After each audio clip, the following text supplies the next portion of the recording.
Blog Talk Radio.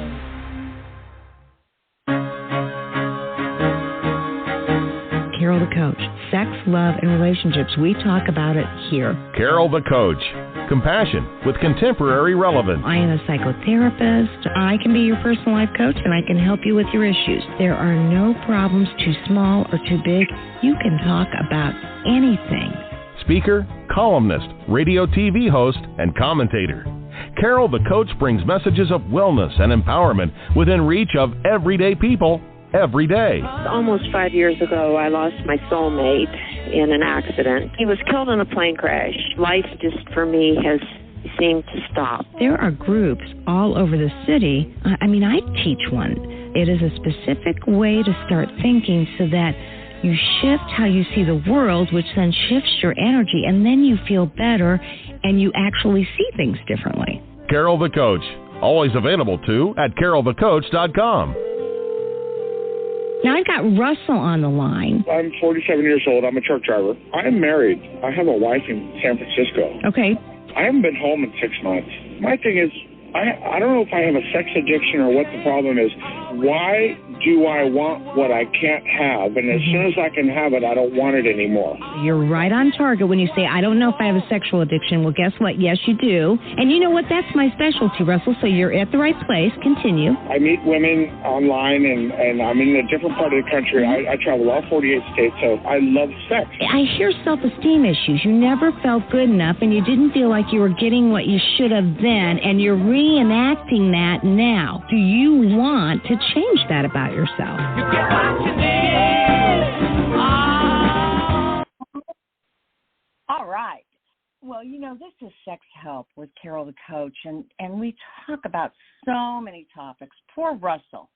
He's a trucker, hasn't been home in 6 months, and that means sex addiction is much more accessible to him due to his loneliness, his isolation.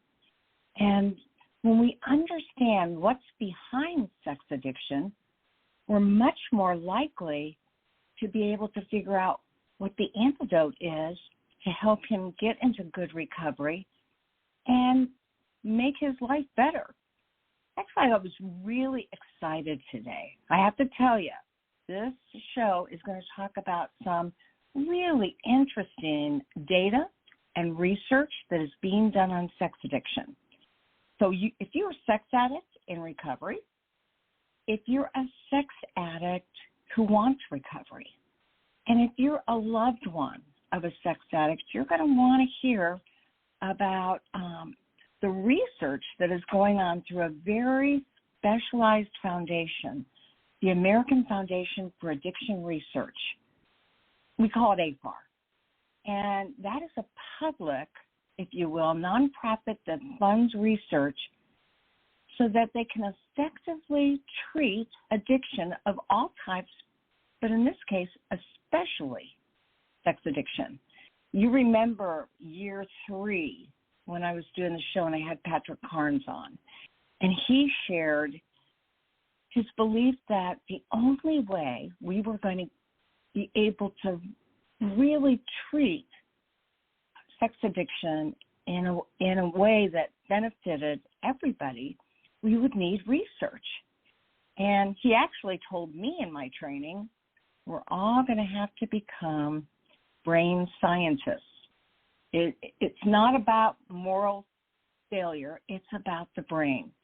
So we got Tim Stein on. He's a colleague of mine who has a special affiliation with AFAR. Again, that's the American Foundation for Addiction Research. And this is going to be a very, very important show because it's going to help you to understand the origin of sex addiction, what we've done to bring that to light, and the treatment and the research that is actually promoted and understanding in our community and especially in the public. And then I'm going to talk about the exciting things that we've got to look forward to in the future to understand sex addiction a bit better and all the comorbidity that occurs with it. The depression, the attention deficit disorder, the suicide, rates that increase when somebody's dealing with sex addiction. So I am going to introduce my colleague, Tim Stein. I am so happy to have you on the show because you're going to enlighten our audience and help them to understand this really important foundation and the work that they're doing. Welcome to Sex Help with Carol the Coach. Thank you so much, Carol. As always, it's a pleasure to be here. And I just want to put out there how much personally really appreciate all the work you do, putting this podcast out there, all the work you do for couples, for sex addicts, for people who are struggling with betrayal trauma. You certainly do bring a lot to this field, and we are lucky to have you. Oh, thank you, Tim. So you reached out and you said, hey, I'd like to help the public understand what we're doing at the American Foundation for Addiction Research, AFAR for short, AFAR. So share a little bit about that organization and what their goals are and what they've done and what they hope to do. So AFAR is a nonprofit, a public nonprofit that's been around since 1998. And I love you referencing your interview with Pat Carnes, because AFAR was started by a group of people, one of whom was Patrick Carnes. Mm-hmm. And it was part of his mission, which is exactly what he said. We're going to have to become experts in research. We're going to have to become experts in brain science. And AFAR has been consistently funding research with a special focus on sex addiction, but into all addictions, trying to better understand, better clarify exactly what's going on so that we can more effectively treat and we can more effectively advocate for effective treatment and understanding of the addictions, sex addiction, better understand what the people who are struggling with these conditions, what's going on for them, and to be able to move all of these addictive processes out of the public light of people that just don't have self-control or are behaving badly, and to move it into this is the condition that they're struggling with. These are the dynamics that are playing into that. And let's understand those struggles. Let's clarify what we can do to help them change their life and manage their condition and figure out how to move forward with that. Mm-hmm. Yeah, we know that sex addiction has been around forever. And yet, with the internet, it is so much more accessible and anonymous and affordable. And so the AFAR, the organization that actually is doing research, is obviously also using the internet to compile information from people who are all over the continuum in terms of what they consider their sex addiction. So share with us a little bit about how the research has benefited those affected by sex addiction. Well, the research that AFAR has supported has brought us so far, specifically in the past, in our ability to identify, understand, and screen for sex addiction, and to give some guidance and better treatment for the addicts. AFAR supported research related to sex addiction in the past has validated screening tools.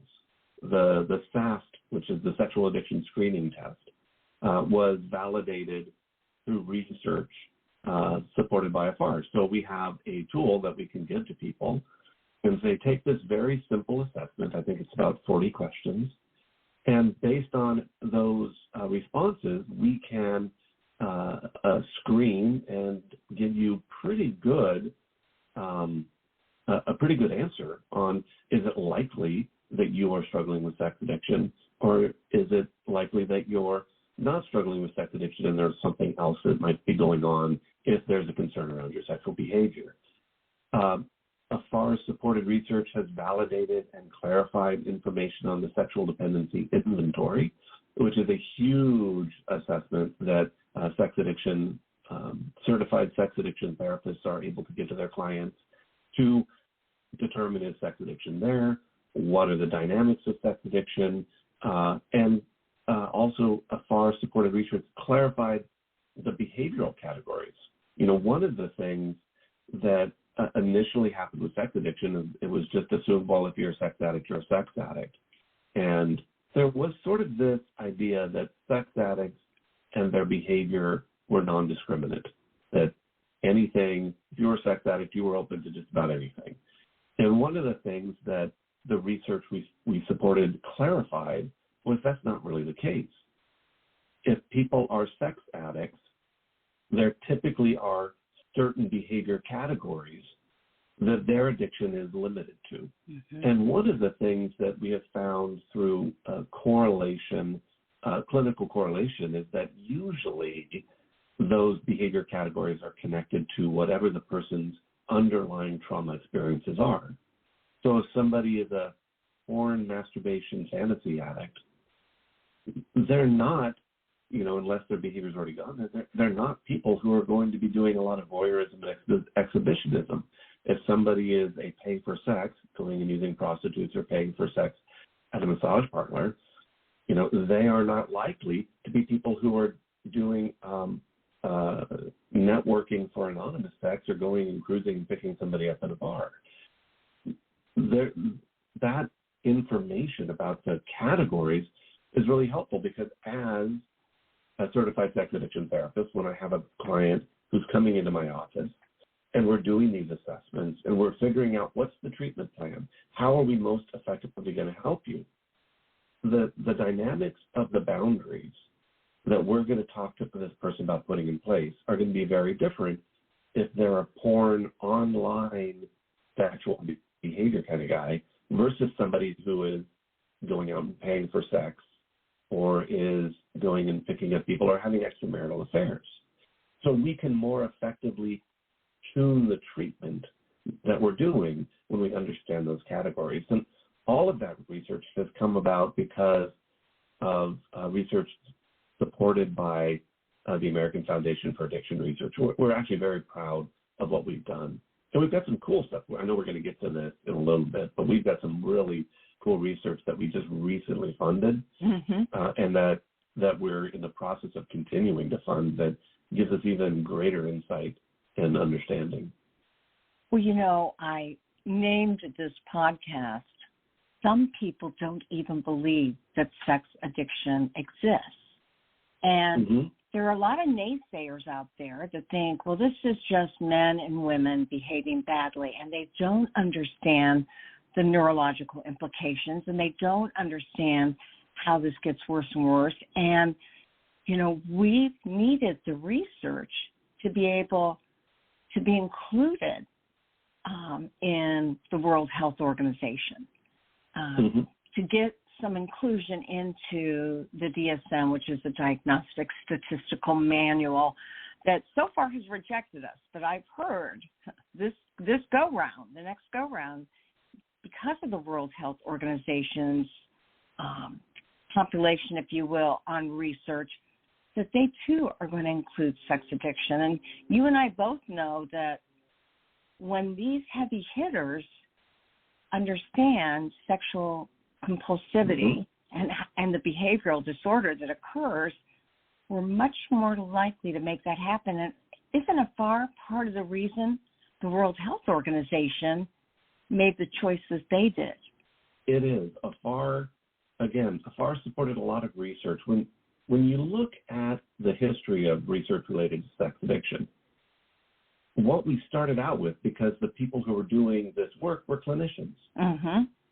Clinicians, as much as we appreciate research and as much as we try to become neuroscientists, at heart we're clinicians. What do we do typically?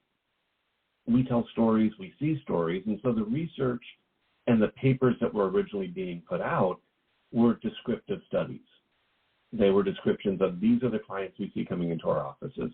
These are the common patterns that we see. And so there was a lot of description around family of origin, around abuse history, that led to being able to, like I was saying, more effectively clarify what might be some screening questions.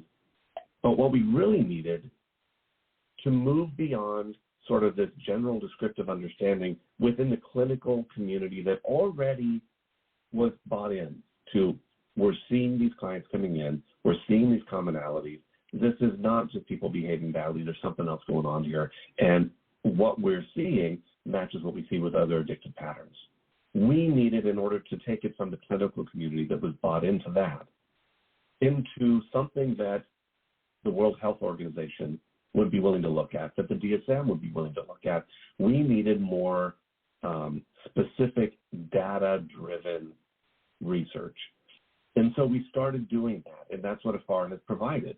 Because of the data-driven research that AFAR has provided, and other research that people did, it was one of the things that I was so excited to see was when we started getting the fMRI studies. And for those of you who don't know, fMRI is a magnetic resonance that allows people to see the human brain and the parts of it that are active and what's going on in the brain while people are still living.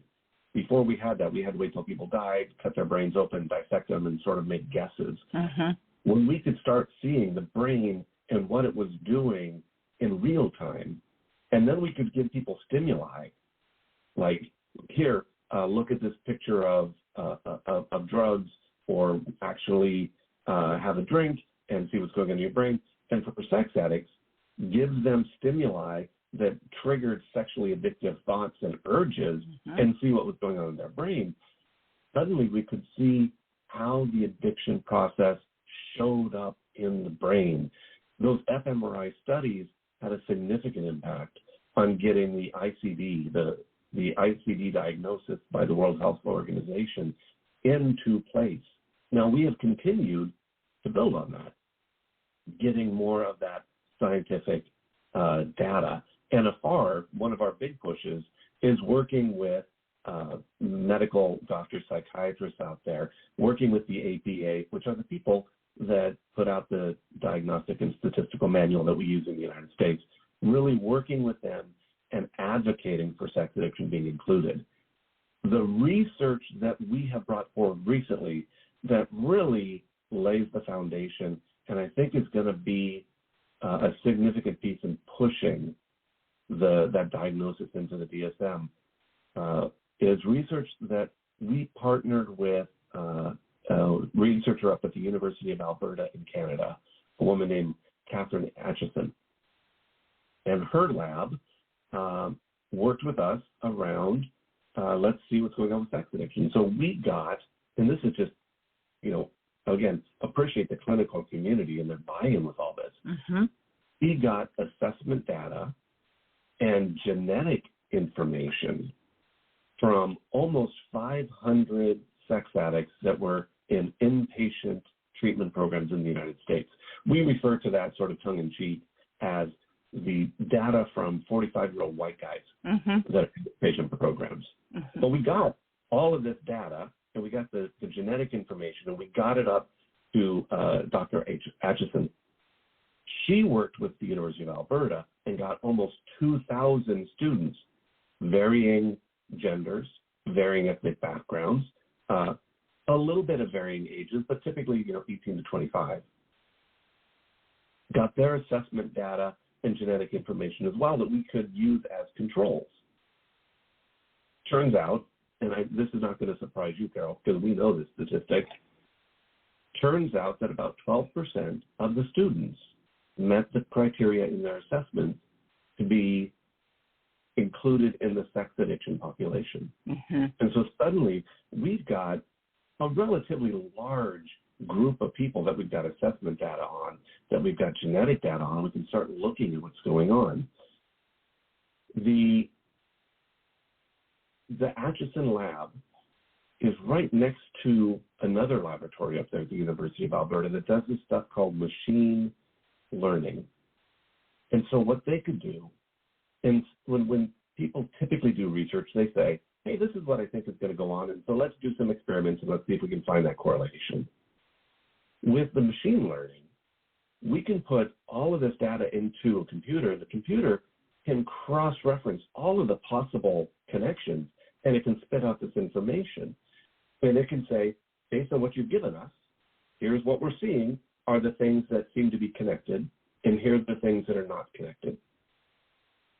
what came out of that research, which, again, doesn't surprise us who've been doing this work because we know it, but most importantly, we now have neutral data by a validated researcher that has, a large swath of people that says we are seeing that people who meet the criteria for sex addiction,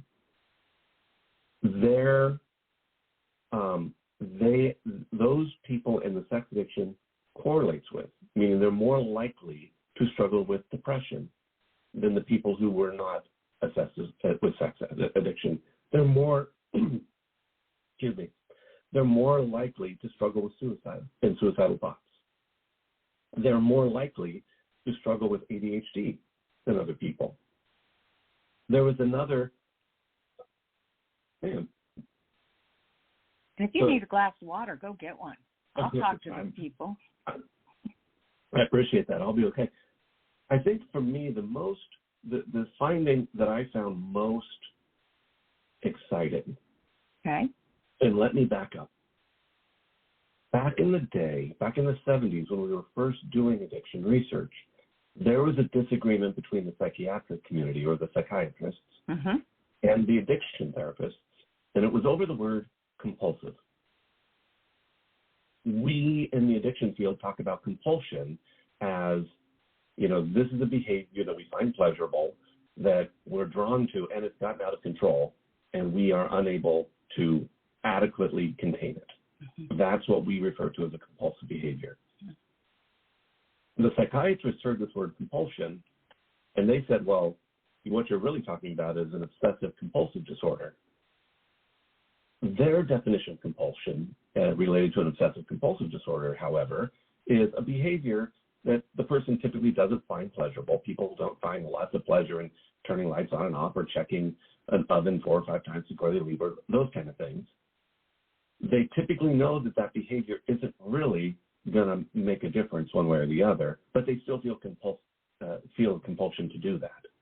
So the obsessive compulsive disorder and the addictive compulsion are very different things, but there's been this disagreement on what we're really dealing with. When sex addiction would show up in the national media, the way that it was typically talked about is what you said. Is this just people behaving badly, or is there an addiction going on? And then there was a shift, and it happened about the time that Tiger Woods and all of his sexual addiction stuff came to light.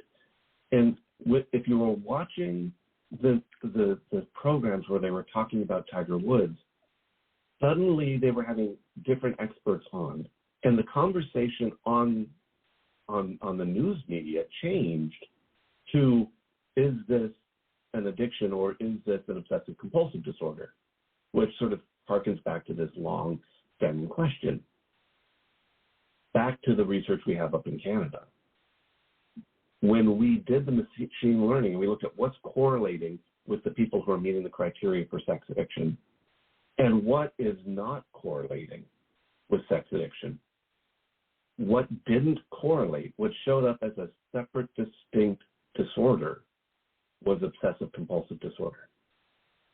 And that, I think, is such an important finding because we've been struggling within the larger professional community with the sex addiction clinicians saying this is an addictive behavior, and other people that don't understand the work we're doing saying, is this really an addiction or is this just an obsessive compulsive thing and you're labeling it this way?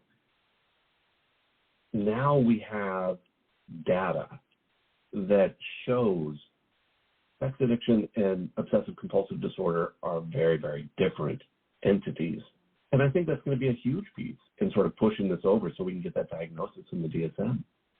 Well, and I'm going to suggest I graduated with my certified sex addiction therapy certification, and I graduated a month before Tiger Woods had his issues. And that's where I really found that people didn't buy into what I was doing.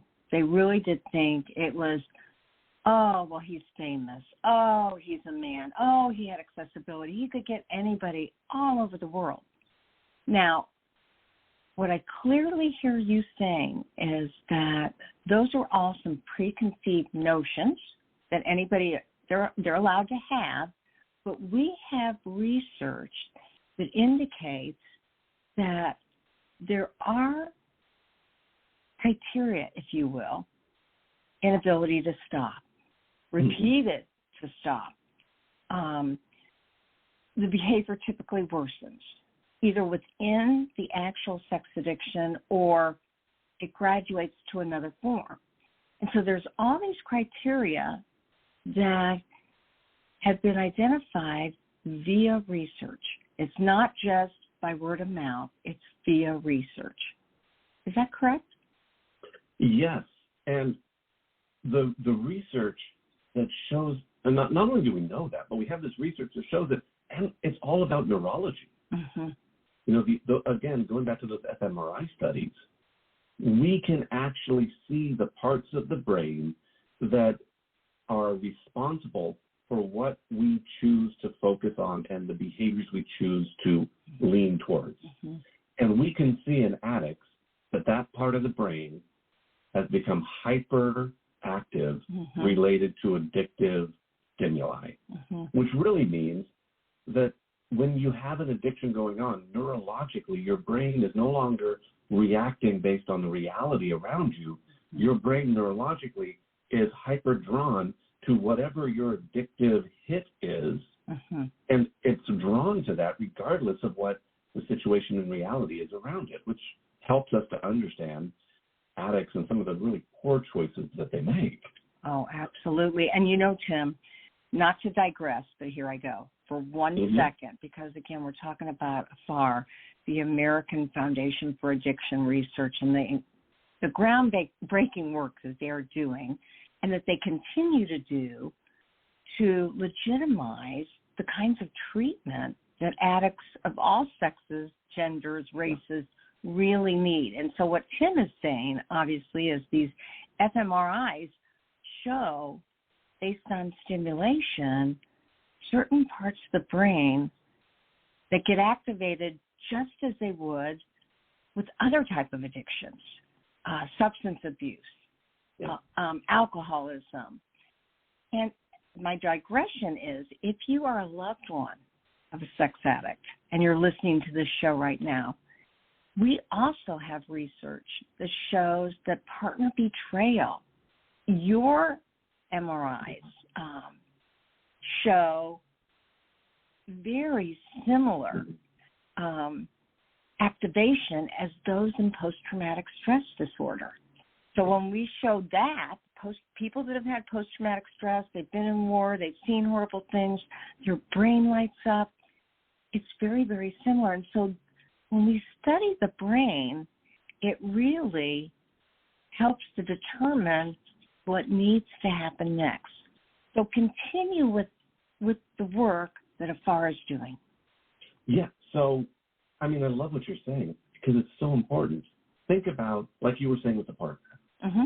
how empowering is it when a partner comes in and they are feeling crazy, mm-hmm. they're feeling insane, you know, mm-hmm. their reality is spinning, they're reactive, there's stuff that they find themselves doing that just feels outside of who they are. Mm-hmm. Yeah, they've never been like this before, and they wonder, are they going crazy? And to be able to look at them and to say, not, yeah, your behavior's out of control, we need to continue your behaviors, but to be able to say, you know what, because of what you've gone through, here's what we're seeing that has happened in your brain. And your brain is trying to manage this trauma. Mm-hmm. And these parts of your brain have shut down because they're not necessary to survive trauma responses.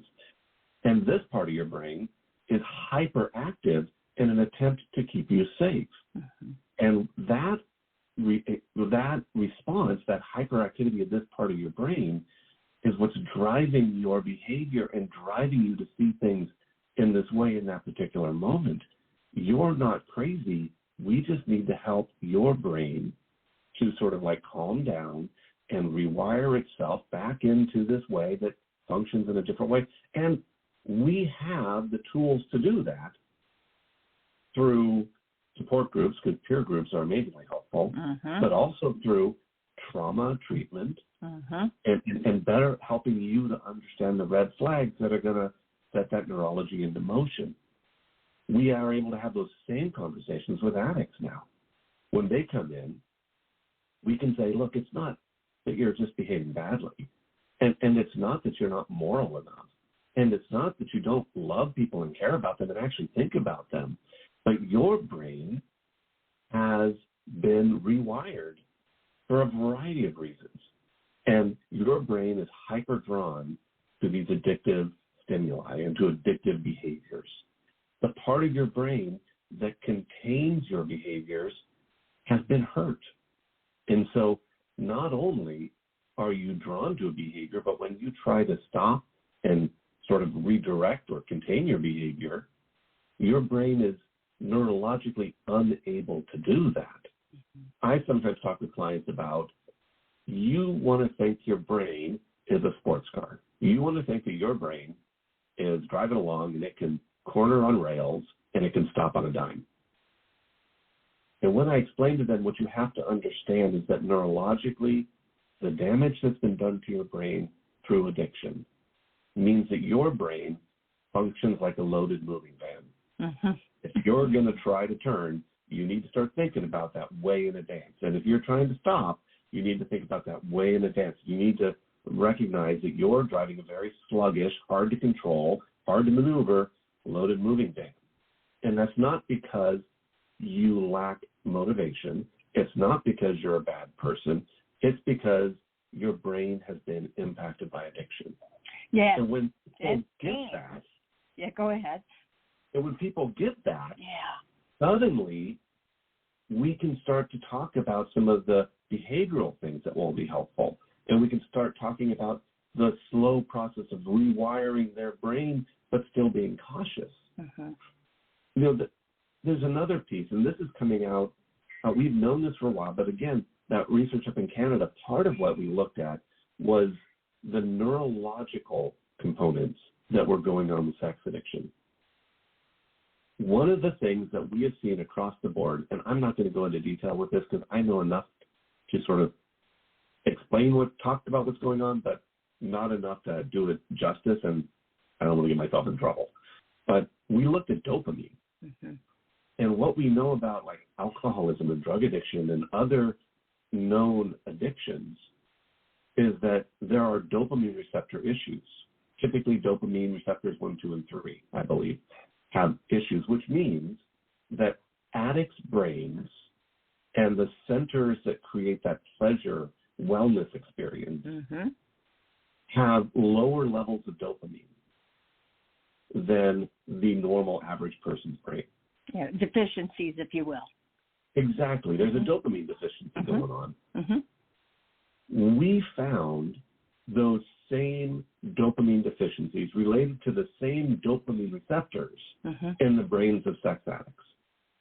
So what happens is when you've got a lower level of dopamine, it actually creates a motivation for behavior to get that dopamine level raised. Excessive behaviors.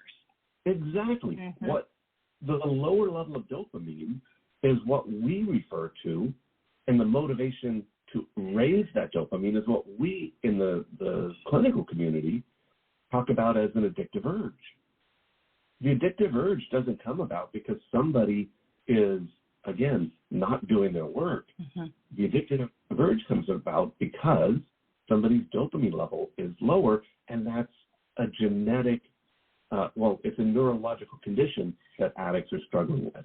How powerful is it to be able to tell an addict or a partner, look, what's going on here is a neurological condition.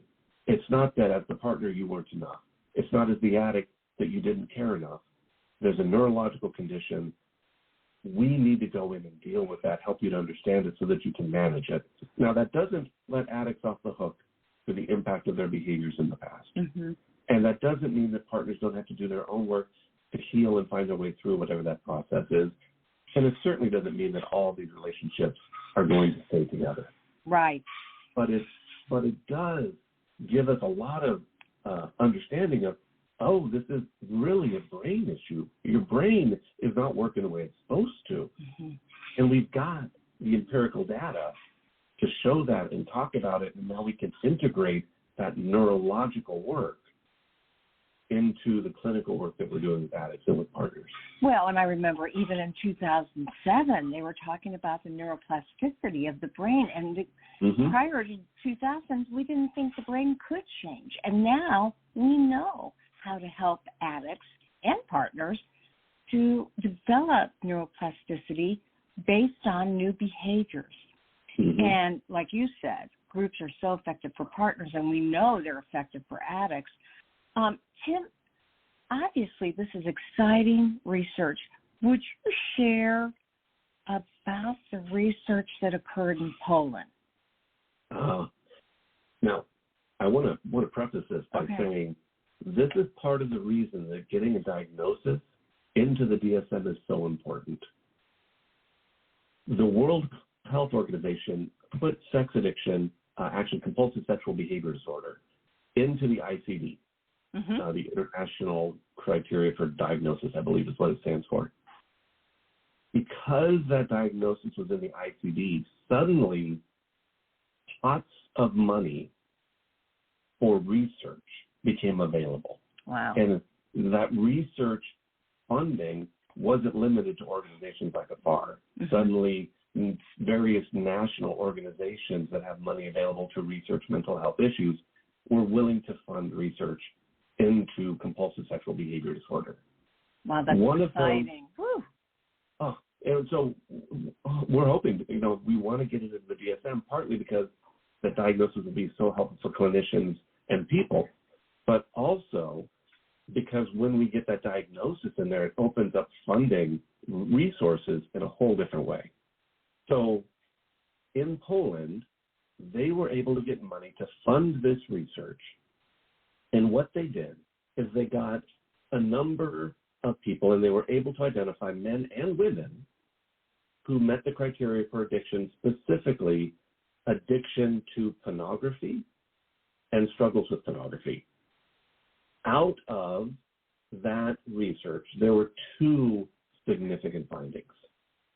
One was empirical data that showed people who met the criteria for porn addiction used porn significantly more than people who didn't meet the criteria for pornography addiction. That doesn't surprise us. We kind of expected that. But again, having that empirical data to say, look, it's not just a clinical observation. Here's data that shows that.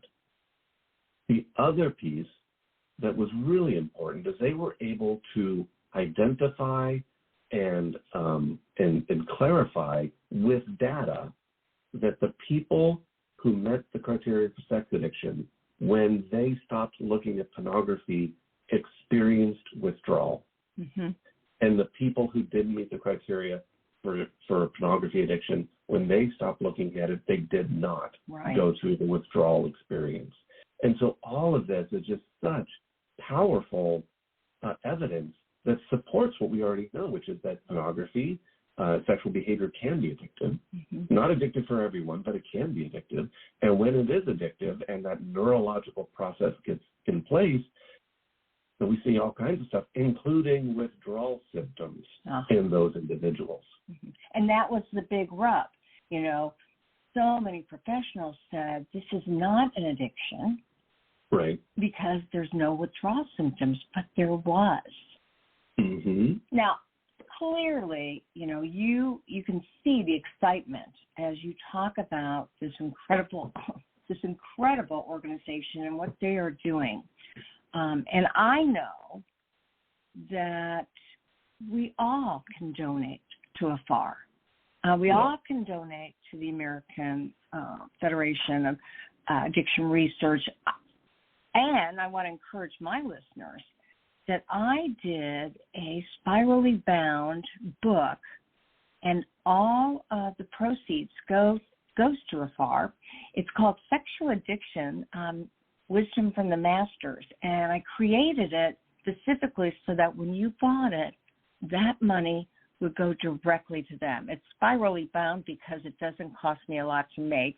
So I'm donating, and then you're donating, and we all can do our part, especially for sex addiction that always seems to be running a bit behind in the world of addiction for receiving funds and grants and things like that. What would you have us do, Tim, in the last couple of minutes? Well, if you want to donate to us, we would love that. You can find us at www.addictionresearch.com, and we make it easy for you to donate to us there. If you donate to us, we would love that. That would be great. I think equally important at this point is what we're doing right now, which is we're talking about AFAR. And so I would ask the listeners out there, if you're in a conversation and it comes up and it makes sense, talk about AFAR, talk about the American Foundation for Addiction Research and what we're doing, the importance of the research we're funding, how we're moving the field forward. AFAR was very active, and then they've been a little bit sort of in the shadows the last 4 or 5 years, and we're really pushing to come back and get back out there so people know what we're doing and what we're advocating for. And the more that you talk about us and put us in sort of like the public sphere, the more effective our advocacy work can be. That is so powerful because we've got, as we're wrapping up this current research, and let me just say, the second part, maybe the third part, but the next part of this Canada research is taking all of this genetic data we have and running it through what they call a GWAS, which means we are pulling out the entire genetic genome of the control and the sex addicts, running it through the machine learning so we can look and identify what are the genetic components that are contributing to sex addiction that we may not even have an idea are a contributing factor currently. That is just so exciting to be able to understand that there's a genetic component going on with this. And the more that we understand that, the more effective we can be with preventative stuff, providing information out there to how do we do preventative information for sex addiction, like we currently do with alcoholism. Hey, you come from a family that has an alcoholic background. That doesn't mean you can't drink, but if you're going to drink, be aware that you have a predisposition to this, and you probably need to be thoughtful and careful and be hyper aware of if it's getting out of control. To be able to have those same conversations with people that we have identified have a predisposition to addiction related to sexual behaviors would be so powerful. Okay. And then we're looking to fund the next round of research. The areas I think would be really powerful are what really comes out as effective treatment for addiction. And also, there's a whole area of research to be done for partners. We have a lot of descriptive information about partners and what's going on, but to be able to have empirical data to support what we see in partners and better understand the different partner experiences and how to effectively provide treatment and support to them, I think there's some really exciting stuff to do out there. And so talking about us gives us more of an opportunity to fund and to continue this next step of research and get that word out there. Oh, Tim Stein, I just thank you so much for bringing this up, bringing it to our attention. I think you got to come back. I think, you need to come back in 6 months, share with us some more of what you're doing. I hear that advocacy in your voice, and we all know that this is sex addiction, partner betrayal. It all requires advocacy. So thank you so much. I'm so glad that you are helping them with their mission. And we do want to stay abreast of what we can do. And so you heard him say, listening audience, bring it up. When you're talking to people after the group, bring it up in your families and, in your meetings, in the workplace. As people begin to understand the American Foundation for Addiction Research, they'll better be able to have compassion and empathy for this very specialized group of people. Thank you so much. Oh, my pleasure. And I will say, when we get the results from the genetic GWAS study that we're doing, I will gladly come back here and share with you what we have found and what that all seems to indicate and what that means for, the work that you and I both hold so close to our hearts. It's a deal. So we'll see you soon, I hope. I look forward to it. Thank you, Tim. Thank you so much. And remember that website to find out more information and to stay abreast of what the American Foundation of Addiction Research is doing is www.addictionresearch.com. Tim, make it a good one and have a great weekend. You too. All right. Okay, well, there we go. You learned something today. I know you did.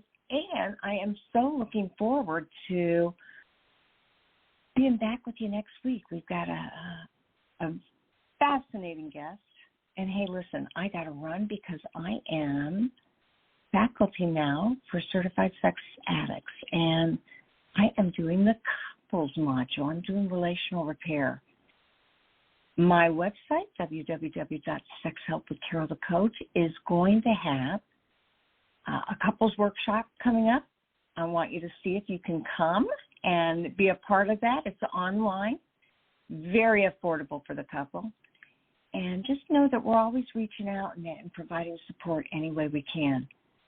So as I say at the end of every show, there will only be one of you at all times.